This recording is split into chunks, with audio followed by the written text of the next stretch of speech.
Welcome to the Help to Adjust podcast. This evening, we are having our first official episode, and we have a special guest. This is a brother of mine, somebody I'm very close to, someone who actually shares the leadership of the New Hope Mental Health Counseling, the president, the scholar, Mr. Clinton Clovis. Thank you. Welcome. Thank you, Don. Thank you. So between 1980 and 2010, literally millions of Caribbean immigrants came over to this country, of which you were one. Yes. What year did you come? I came here on the night of December 21st, 2001, right after 9/11. 2001. Yeah. So you've been here 21 years, and how would you say, if you could give a word to describe that experience of coming to this country, what would you say that would be? It was, I would say, comfortable. I remember distinctly after the first week of walking up Lexington Avenue, going to check out my school, Hunter College. I called my mother the next day and say, "Ma, I ain't never coming back Trinidad." So Trinidad was your place of birth, and you stayed there until you were About 32. Yeah. 32 years old. Yeah. So when you think about, well, I'll say when I think about the Caribbean and the influence of the British and the quote unquote the British system in the Caribbean, I realized that there may have been some things that you learned a lot that might have been good, but then there may have been some things that were, when you think back on them, you may have mixed feelings. Give me a story about school in Trinidad. Well, the school system, I was born in 1968, so I was in my school age year, started like around 1972, remember? It was very much British in that time, so my formative years in primary school, I had to wear the blue shirt, khaki pants, black sneakers, your socks had to be proper, your lace had to be tied. We used to actually line up outside, and the principal and the vice principal will come around and inspect us, inspect our nails, make sure our hair was in place. My hair was never in place, being a person of mix. My mom is East Indian, my father is black, so I had a collapsing afro. They used to tease me and say my hair was ignorant. My hair didn't know if it wanted to be kinky enough or straight enough. I mean, kids were really cruel to me growing up. So the British system in when I was growing up was pretty rigid. Yeah. Yeah. Yeah, I see. And so when you talk about kinky hair versus wavy or Indian hair, it sounds like there was some politics behind being a mix of East Indian and black, Yes. or African roots in Trinidad. Talk a little bit about my that. hair was my identity. I'm a Douglas. That is not to say that it's a race. We are caught in the middle of predominantly East Indian race and the black race. So if you want to identify a person like me, you look at my hair texture, and if it's kind of curly, kind of straight, you would say, "Oh, he's a Douglas," But what is a Douglas? It's not a race, And I often found myself in a lot of trouble. I found it difficult in school to fit in. I couldn't play too much with the East Indian kids. I didn't look Indian enough. I couldn't play too much with the black kids. I didn't look black enough, And it was really, really difficult for me. I got bullied in school. I couldn't fit in. I was picked on. I spent a lot of my time by myself. My best friend was my invisible friend. I read a lot. I used to play word games. I read the whole Student Companion as a book. I read the Oxford Dictionary. I was reading a lot. You know, to this Yeah. day, I still read a lot. Yeah. So it's the gift and the curse, right? There was some things that you dealt with that weren't too easy, but it kind of helped you to become the scholar that you are. So, talk about your journey once you came to the United States. It seems like you were a lifelong learner. You continued learning. Yeah, yeah. Well, honestly, coming to the United States is where I really felt like I belonged. Here, I'm neither East Indian, I'm neither black. In the context of Trinidad, but I could have fit in. I am black by American standard. I didn't have to fight for an identity, and that's why I struggle with self-esteem growing up. As a child, you identify with the race and the culture of your parents, and that tends to shape and influence your self-esteem, right? And also your identity as a person growing up. So Absolutely. if you can't fully lay claim to the East Indian heritage or culture, and you can't lay claim to the Afro-Trinidadian culture and heritage, then what do you have?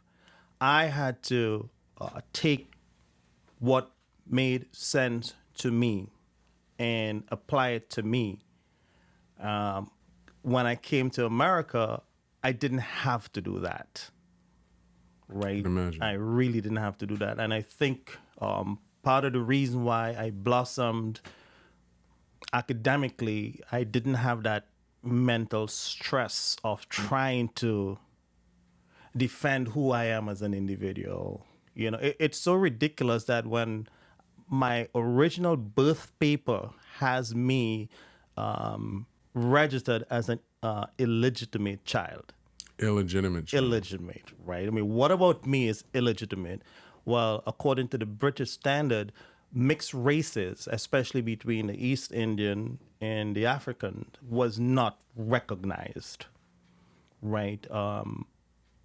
The East Indian, when they came after the abolition of slavery, the British did a good job in selling them the idea that they were superior to the freed slaves, right? So it was a very contentious time. It still is contentious between the two major races, where you have this fight for political identity and hegemony over a state that was set by the colonial masters, the colonial possessors, and they left that horrible legacy behind that continues to this day. Yeah. So Yeah. you actually lived in a country where, for the most part, many of the police officers were black. Many of the government officials would have been considered black or East Indian or both. Well, this is let me give you something in context. Black by American standard is not the same in Right. Trinidad, right? So in Trinidad, if you're black, you're usually referred to as Negro. When I came here to New York, that's something I had to realize. You don't use that word. That's a bad word in New York. Went out in the 70s. Yeah. man. But if you use American standards, yes, the majority of the police back in Trinidad are black, mostly black and East Indian. Yeah. Yeah. And it's really something that even in a country that the people in authority are generally people of color, white supremacy still held a major effect Oh, yes. because you had people judging each other as superior or inferior based on their hair color, their hair texture, or their skin color, Yeah, etc. yeah. The history of the Caribbean is one of oppression, right? It was a region that was vigorously fought for over by the English, the French, the Spanish.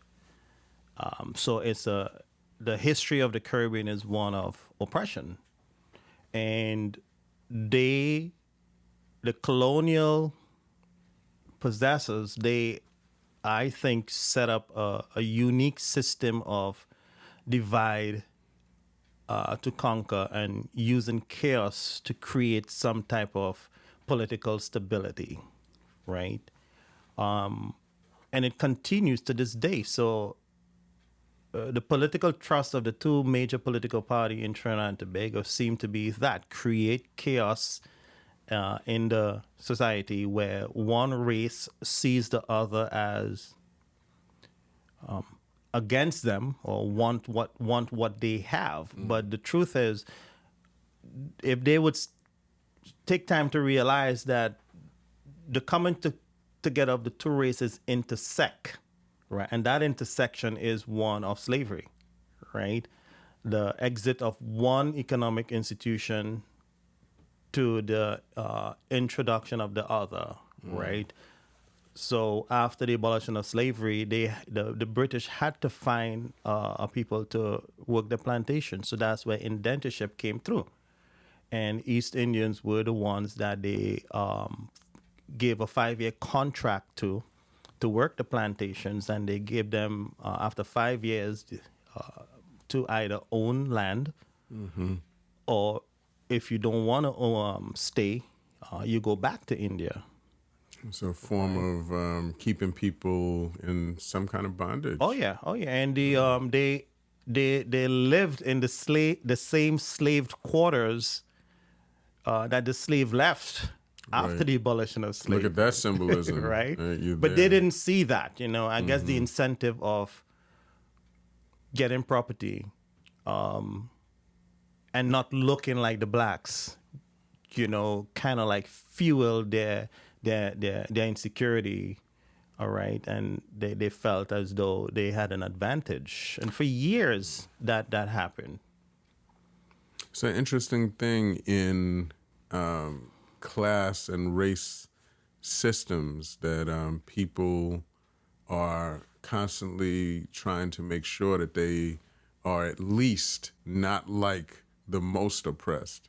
Even if they're oppressed, I'm trying to be different from those who are at the bottom. Yeah.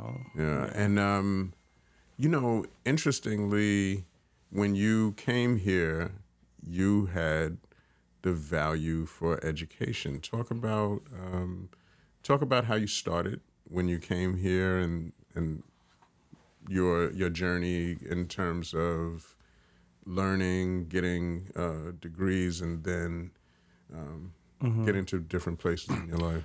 This journey started when I worked in the prison system in Trinidad and Tobago, working with men, women, and boys and girls, mostly boys, juveniles who were incarcerated. And I was studying at the University of the West Indies, psychology, and I recognized that there was something greater here that needed to be done. So I got involved in the restorative justice program in the prison.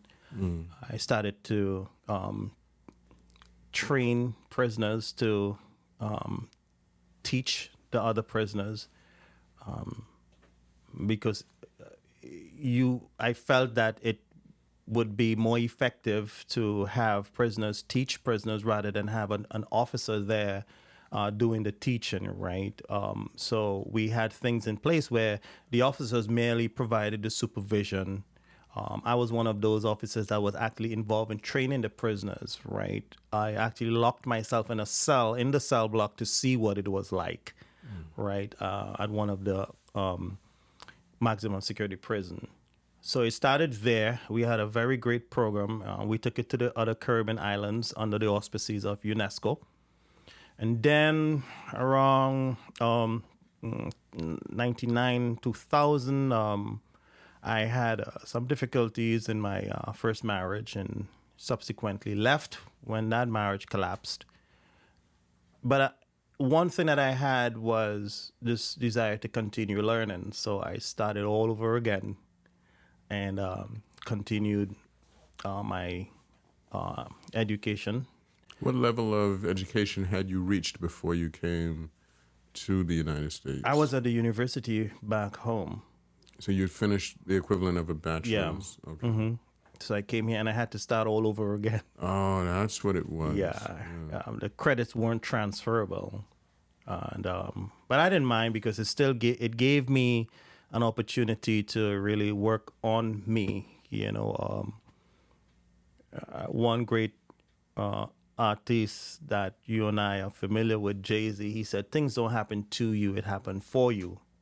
So I used that to kind of like motivate me. Went back to school and graduated at all levels with a high GPA. And then I decided to go to the final level, which is my PhD right now. I always say, if you think education is expensive, try ignorance. So you went through the CUNY system Yeah. to redo your bachelor's and to get your master's degree. Bachelor's, master's, yeah. Yeah. And now your PhD that you're pursuing will be in what? My PhD is in general psychology with an emphasis on mental health administration and trauma. That's really powerful. You're going to be able to do a lot to improve the work that you're already doing. Just for the audience, Clinton Clovis is the president of the New Hope Mental Health Counseling Services. We met in 2013, so it's been almost a decade. And really,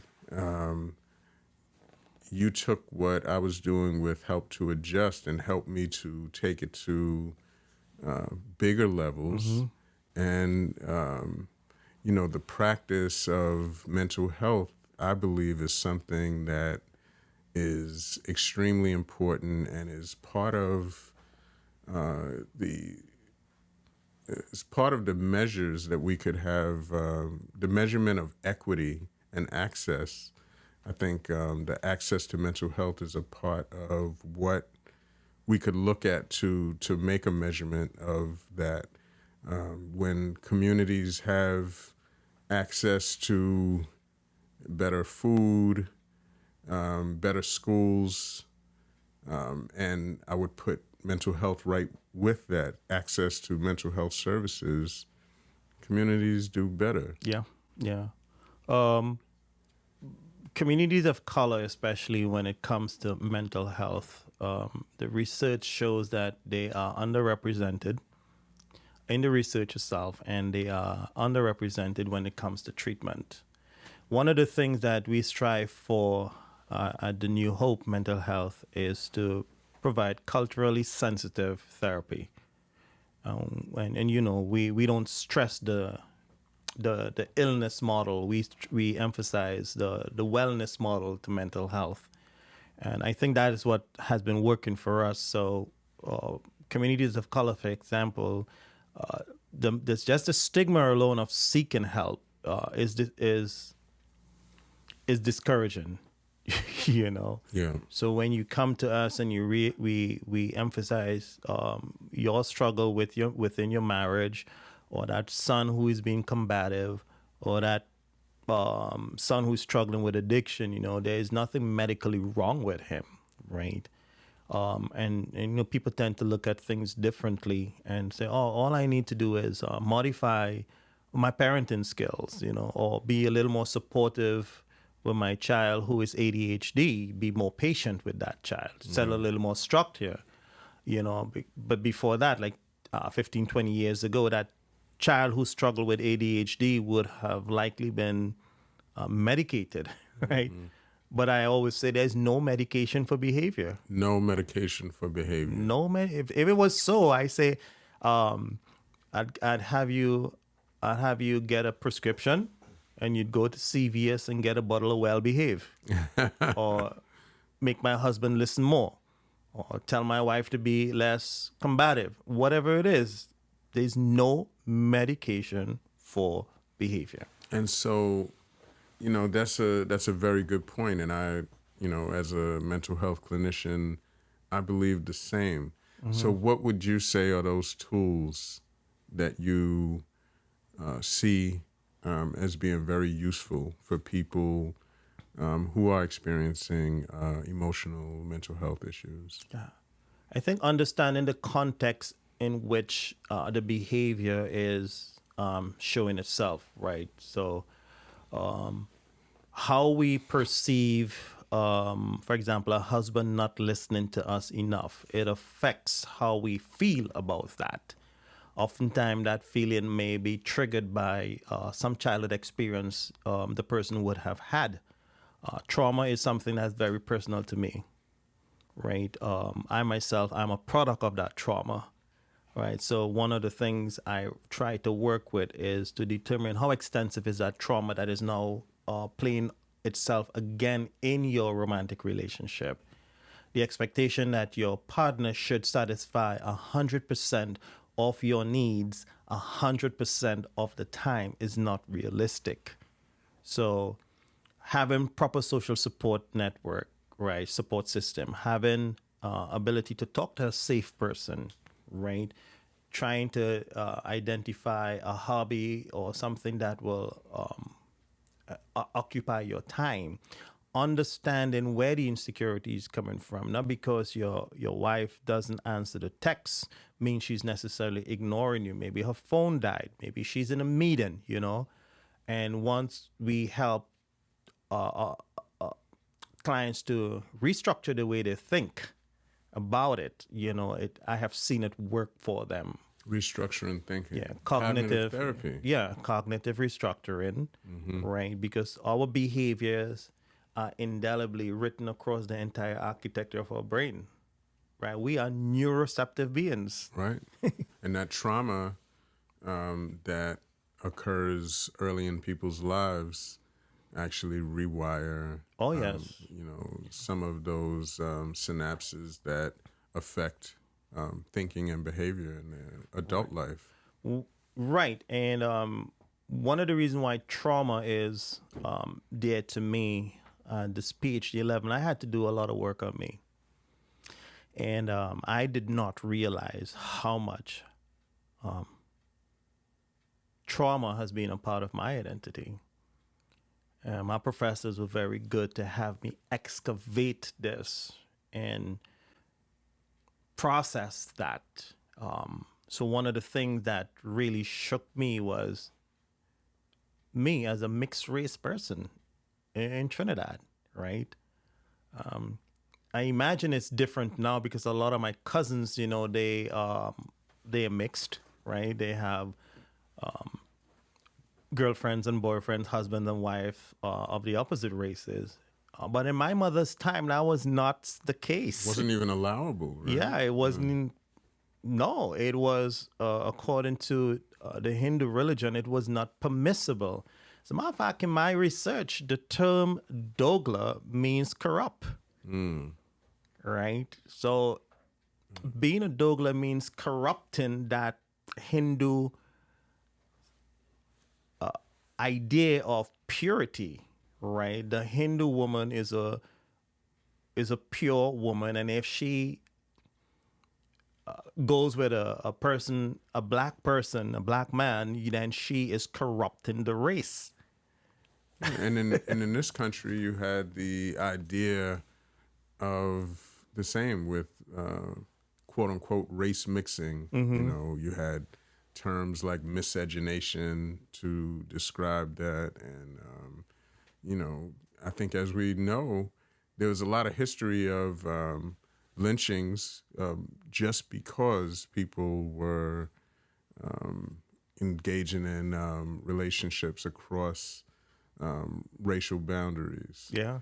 So it's really something. There's a lot of history there that shows that these artificial constructs can affect people's self-esteem. Right. So the construct of racism is a socio-political construct, right? That was designed by people of power and influence to keep the society in a state of dysfunction so that they can thrive, you know, while the other people, the people of the other races who don't look like them, continue to struggle to find an identity. You know, they're fighting in a system that was designed to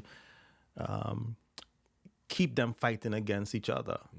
You know, I didn't want to be a part of that. I could not have afforded to be racist. I was a product of both of the two major races. I know what it is to be discriminated against. I know what it is to be singled out. I remember in primary school, I had an East Indian teacher, and one of the things they used to do is take the roll, and she was calling all the names. Taking attendance. Attendance, yeah. British, we say taking the Taking roll, the roll. calling the roll, right? So she's going all around the class. Now, I went to this particular Presbyterian school, and to go to that school, you had to have an English name. If you were Hindu, your first name would be English, and your last name will be the Hindu name. So she's going around calling the names, and you know the students would all say present miss, present miss. So then she came to me, Clinton Balgobin, present miss. Clinton Balgobin, present miss. And she looked at me and said, "You're Balgobin?" So I said, "Yes." She said, "How can you be Balgobin?" I said, "I don't know. That's my name, you know." Now, mind you, let me see. I'm about 7 years old, right? You know, that woman took me out of that class and walked me around the whole school. She wanted answers. It was as if there was a mystery that was so terrible that it had to be solved right then. Exactly, right? How can you don't look like a Balgobin, right? You don't fit that identity as a Balgobin. East Indian name. Yeah, I didn't know how traumatic that was for me until I started working on me in school. You understand? So for a lot of the shame that I had of myself growing up had to do with the shame that was brought to bear on me as a little boy growing up. So, with that being something that you're conscious of now, do you believe that those of us who become therapists, we go through this training to treat and help other people with, mostly with cognitive distortions and all types of emotional issues, should we then have exposure to therapy before we become therapists in your mind? That too, or fortunately for us, you have a PhD person leading this team. So our training touch into that from time to time, right? So like we have this training coming up, and a lot of the training has to do with that. You know, it provokes you to really check into you. Why do you want to be a therapist? Self-examination. You got to be able to explore that, right? And if there's something there, we at the New Hope, we encourage a therapist to get supervision on it, right? Get some help on it. We can't effectively work with clients if we continue to nurse our own trauma. You know, if we have these blind spots in our life, right? These biases that we have in our lives, right? And trauma is something that affects a lot of us who are mixed or come from communities of color. You know, a lot of us who